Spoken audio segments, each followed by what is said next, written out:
Le gouvernement a souhaité étendre l'offre CMU-C à l'ACS parce qu'aujourd'hui le dispositif ACS ne rencontre pas son public, il y a un fort taux de non-recours et la principale explication est liée au fait qu'ils subissent des restes à charge sur leurs frais de santé ainsi que des restes à payer sur leurs primes.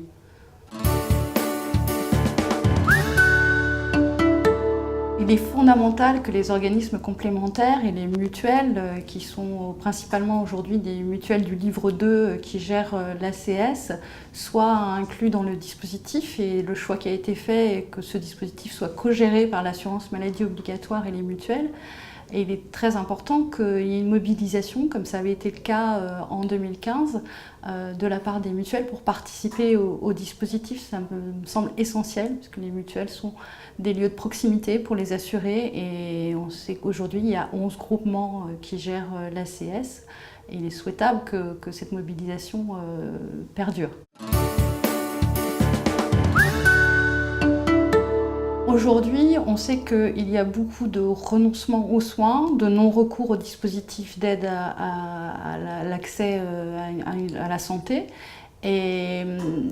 c'est très important d'avoir un dispositif unique, simple pour les assurés et qui leur permette de ne plus avoir de reste à payer sur leurs frais de santé. On sait que les conditions financières sont